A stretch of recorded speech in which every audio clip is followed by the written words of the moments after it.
Actually ಗಾಡಿದು ತುಂಬ vlogs ಬರ್ತಾ ಇಲ್ಲ. It's been more than 3 weeks ಆಗಿದೆ, ಮೂರುವರೆ ಮೇಲೆ ಆಯಿತು. ನಾನು ಗ್ಯಾರೇಜ್ ಕಡೆ ಅಂತೂ ಹೋಗೇ ಇಲ್ಲ. ಏನಾಗ್ಬಿಡಿ ಅಂದರೆ ಗ್ಯಾರೇಜಲ್ಲಿ first of all power cut ಆಗಿಬಿಟ್ಟಿದೆ. ಸೊ ಇನ್ನೂ ಪವರ್ ಬಂದಿಲ್ಲ ಅಲ್ಲಿ. ಸೊ ಪೇಂಟಿಂಗ್ ಒಂದೇ ಪ್ರೋಸೆಸ್ ಬಾಕಿ ಇರೋದು. ಗ್ಲಾಸ್ ವಿಡಿಯೋಲಿ ಕೆಲಸದಲ್ಲಿ ನಿಂತಿತ್ತು, ಅಲ್ಲಿಗೆ ನಿಂತ್ಕೊಂಡಿದ್ದೆ. ಜಸ್ಟ್ ಒಂದು ಬ್ಯಾಕ್ ಬಾಂಬ್ ಕೊಟ್ಟು ಬೇಸ್ ಕೊಟ್ಟು ಹೊಡಿದ್ದಾರೆ ಅಷ್ಟೇ. ಸೊ ಇವತ್ತೇನು ಮಾಡ್ತಾಯಿದ್ದೀವಿ ಅಂತಂದರೆ, ನಾನು actually last week mag wheels order ಮಾಡಿದ್ದೆ ತಮಿಳ್ನಾಡಿಂದ, ಗೊತ್ತಿರೋರ ಹತ್ರ. ಸೊ ಯೂಸ್ ಅದು ನ್ಯೂ ಮ್ಯಾಗ್ವಿಲ್ಸ್ ಅಲ್ಲ. ಸೊ ಅದು ಇವತ್ತು ಬಂದಿದೆ.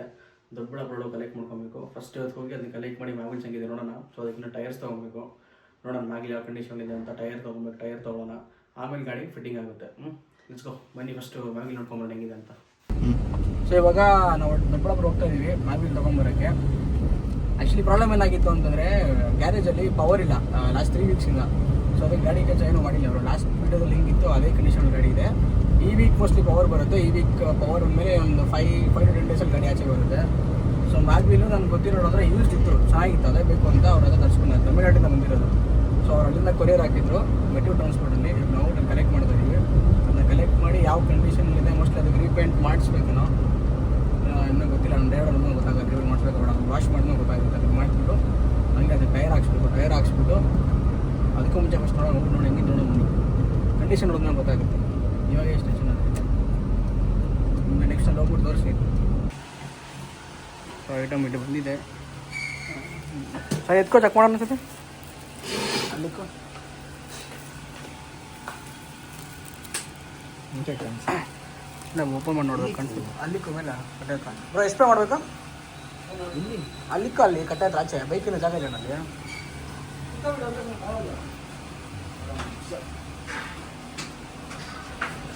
ಅಲ್ಲೇ ಸರ್ ತೂಕ ಇಲ್ಲ ಅಲ್ಲ ಅಷ್ಟು.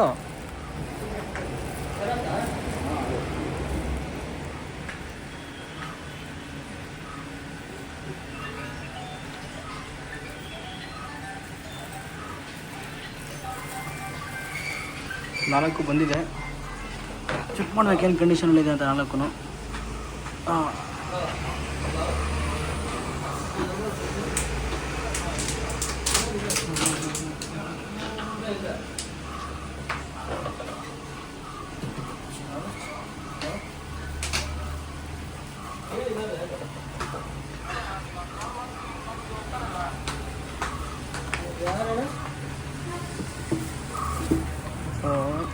ನೀಟಾಗಿ ಪ್ಯಾಕ್ ಮಾಡಿದ್ದಾರೆ, ಬಟ್ ಯೂಸ್ ಅಲ್ವಾ, ಕ್ಲೀನಾಗಿಲ್ಲ.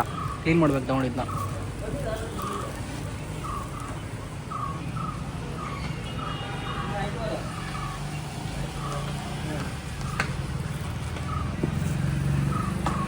ಸೊ ಕಲರು ಟ್ರಯಲ್ ಮಾಡಿದ್ದಾರೆ. ಒಂದು ಸ್ವಲ್ಪ ಮೆರೂನ್ ಕಮ್ಮಿ ಇದೆ ಅಂತ ಅವ್ರು ಹೇಳಿದ್ದು, ಬಟ್ ಹೆಂಗಿದ್ರೂ ಚೆನ್ನಾಗಿ ಕಾಣುತ್ತೆ. ಜಾಸ್ತಿ ಮೆರೂನ್ ಅವರು ಚೆನ್ನಾಗಿ ಕಾಣಿಸಲ್ಲ. ಇವಾಗ ಬ್ಲ್ಯಾಕ್ ಕಾಣ್ತಾ ಇದೆಯಾ? ಟಾರ್ಚಲ್ಲಿ ಗೊತ್ತಾಗಲ್ಲ, ಬಿಸಿಲು ಗೊತ್ತಾಗುತ್ತೆ. ಬಿಸಿಲು ಬಿದ್ದಾಗ ಮೆರೂನು ಇಲ್ಲಿ ಬಿಸಿಲು ಚೆನ್ನಾಗಿಲ್ಲ. ಮೇಲೆ ಇದಾಕಿದ್ದಾರೆ ನಿಟ್ಟು, ಅದಕ್ಕೆ ಇಲ್ಲ. ಬಿಸಿಲಲ್ಲಿ ಪರ್ಪಲ್ ಇಡಬೇಕು, ಕರೆಕ್ಟಾಗಿ ಮೆರೂನೇ ಕಾಣಿಸ್ತಾ ಇರೋದು. ಇದು ಪ್ಲಾಸ್ಟಿಕ್ ಅಲ್ವಾ, ಅಷ್ಟು ಗೊತ್ತಾಗ್ತಿಲ್ಲ. ಮೆಟಲಲ್ಲಿ ಮಸ್ತಾಗಿ ಕಾಣುತ್ತೆ.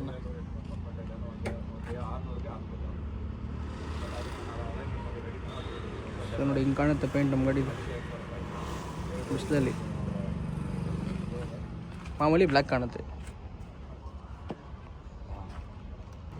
ಹಾಂ ನೋಡಿ ಈಗ ಹೆಂಗೆ ಕಾಣುತ್ತೆ.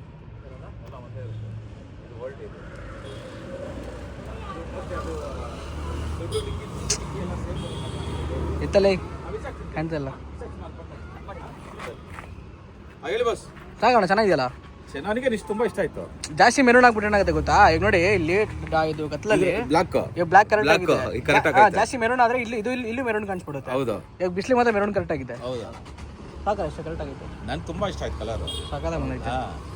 ಇದನ್ನ ಸ್ವಲ್ಪ ಡೆಲ್ ಮಾಡಿ ಪಾಲಿಶ್ ಮಾಡ್ಬಿಟ್ರೆ. ನಾನು ಅದೇ ಅಂದ್ರೆ ಗ್ಲೇಜಿಂಗ್ ಜಾಸ್ತಿ ಬಂತು. ಇದು ಪ್ಲಾಸ್ಟಿಕ್ ಅಲ್ವಾ, ಇಷ್ಟು ಫಿನಿಶಿಂಗ್ ಗೊತ್ತಾಗಲ್ಲ. ಮೆಟಲ್ ಮೇಲೆ ಮಸ್ತಾಗಿ ಬರುತ್ತೆ. ಇನ್ನು ಮೆಟಲ್ ಮೇಲೆ ಗ್ಲೇಜಿಂಗ್ ಜಾಸ್ತಿ ಬರುತ್ತೆ, ಫುಲ್ ಗ್ಲೇಸ್ ಬರುತ್ತೆ ಇವಾಗ. ಅದಕ್ಕೆ ನಾನು ಏನಕ್ಕಂತ ನೀವು ಬಂದ್ರೆ ಒಂದ್ಸತಿ ಇಲ್ಲ ಏನಾನ ಬೇರೆ ತರ ಏನಾನ ಮಾಡ್ಬೋದಾ, ಇಲ್ಲ ಇದೇ ಮಾಡ್ಬೋದಾ?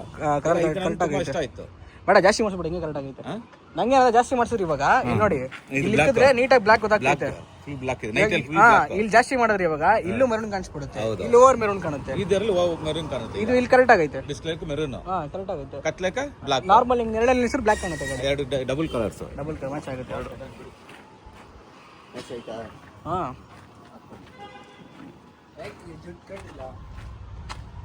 ಇಲ್ಲಿಂದ ಕರೆಕ್ಟ್ ಬ್ಲ್ಯಾಕ್ ಕಾಣ್ತಾ ಇದೆ. ನೋಡಿ ಬನ್ನಿ ಇಲ್ಲಿ ಸ್ಪೇಸ್ ಫುಲ್ ಬ್ಲ್ಯಾಕು. ಇವಾಗ ಇದಕ್ಕಿನ್ನ ಮೆರೂನ್ ಎಕ್ಸ್ಟ್ರಾ ಆ್ಯಡ್ ಮಾಡಿದ್ರೆ ಇವಾಗೆ ಮೆರೂನ್ ಕಾಣಿಸ್ಬಿಡುತ್ತೆ. ಬಿಸಿಲು ಓವರ್ ಮೆರೂನ್ ಆಗ್ಬಿಡುತ್ತೆ. ಇವಾಗ ಇಲ್ಲಿ ನೋಡಿ ಕರೆಕ್ಟಾಗಿ ಪೂರ್ತಿ ಬ್ಲ್ಯಾಕ್ ಕಾಣಿಸ್ತಾ ಇರೋದು ನೋಡಿ. ಅಲ್ಲಿ ಮೆರೂನ್ ಅಂತ ನಿಮ್ಗೆ ಕನ್ನಡಿಗೆ ಇದರಲ್ಲಿ ಮಾತ್ರ ಮೆರೂನ್ ಕಾಣಿಸುತ್ತೆ, ಬಿಸಿಲಲ್ಲಿ ಮಾತ್ರ ಕಾಣಿಸುತ್ತೆ. ಹಂಗೆ ಇರ್ಬಿಟ್ರಿ ಇಲ್ಲ ಫುಲ್ ಮೆರೂನ್ ಆಗ್ಬಿಡುತ್ತೆ. ಇವಾಗ ಕರೆಕ್ಟಾಗಿ ಡಬಲ್ ಶೇಡ್ ಐತೆ.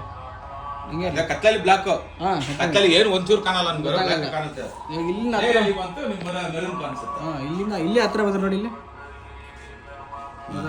ಒಂಥರ ಮೆರೂನ್ ಕಾಣುತ್ತೆ. ಲೈಟ್ ಆಗಿ ಲೈಟ್ ಬೀಳ್ತಾ ಇರೋದಕ್ಕೆ ಯಾವ್ದು ದೂರದಿಂದ ಬ್ಲ್ಯಾಕ್ ಕಾಣಿಸುತ್ತೆ. ನನಗೆ ಇಷ್ಟ ಆಯ್ತು, ಅದಕ್ಕೆ ಸರಿ ನೀವು ಬಂದ್ರೆ ಸೆಲೆಕ್ಷನ್ ಮಾಡಿದ ನಾನು ಕೆಲಸ ಫಿನಿಶ್ ಮಾಡೋದು. ಓಕೆ ನನಗ ಫೈನಲ್ ಡನ್ ಡೀಲ್ ಡನ್. ಯಾವಾಗ ಸ್ಟಾರ್ಟ್ ಪೇಂಟಿಂಗ್ ಹಂಗಾರೆ? ನಾನು ಇದು ಒಂದಕ್ಕೋಸ್ಕರ ಕಾಯ್ತಾ ಇದ್ದೀನಿ ನಾನು. ಒಳಗಡೆ ಇದೆಲ್ಲ ಬಾಡಿ ಕಲರ್ ಪೇಂಟ್ ಆಗುತ್ತೆ.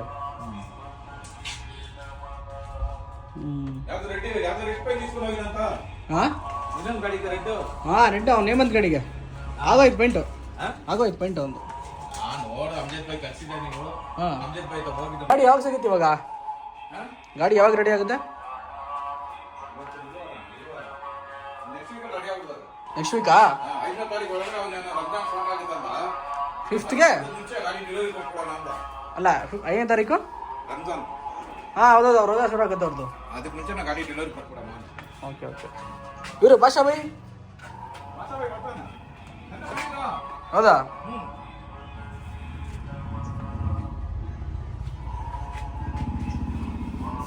ಗಾಡಿ ಇನ್ನೊಂದು 10 days ಇಲ್ಲ 12 days ಬರುತ್ತೆ, ಆಚೆ ಕಂಪ್ಲೀಟ್ ಆಗಿಬಿಡುತ್ತೆ. ಬರೀ ಜಸ್ಟ್ ಪೇಂಟಿಂಗ್ ಒಂದೇ ಬಾಕಿ ಇರೋದು. ಆಲ್ಮೋಸ್ಟ್ ಎಲ್ಲ ಕೆಲಸ ಮುಗಿದ್ಬಿಟ್ಟಿದೆ.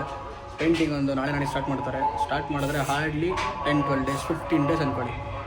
ಎಂಡ್ ಆಫ್ ಮಾರ್ಚ್ ಗಾಡಿ ಬಂದಿರಬೇಕು. ನೋಡೋಣ. ಪೇಂಟ್ ಫೈನಲ್ ಆಗಿದೆ ಇದೆಯಲ್ಲ, ಅದೇ ಕಲರ್ ಪೇಂಟ್ ಫೈನಲ್ ಆಯಿತು ಇವತ್ತು. ಅದೇ ಪೇಂಟು ಇನ್ನೊಂದು ಗಾಡಿಗೆ ಸ್ಪಾಟ್ ಟೆಸ್ಟಿಂಗ್ ಮಾಡ್ತಾರೆ, ಎಲ್ಲೆಲ್ಲಿ ಮಿಸ್ಸಿಂಗ್ ಇದೆ ಸ್ಪಾಟ್ಸ್ ಅಂತ. ಸ್ಪಾಟ್ ಟೆಸ್ಟ್ ಮಾಡಿ ನೆಕ್ಸ್ಟ್ ಡೈರೆಕ್ಟು ಪೇಂಟ್ ಗೊತ್ತಾಗ್ತಾರೆ. ಪೇಂಟ್ ಗೊತ್ತಾದ್ರೆ ಇಲ್ಲೇ ಮಾಡಲ್ಲ, ಇಲ್ಲೇ ಮಾಡ್ತಾರೆ. ಎರಡು ಪೇಂಟೆ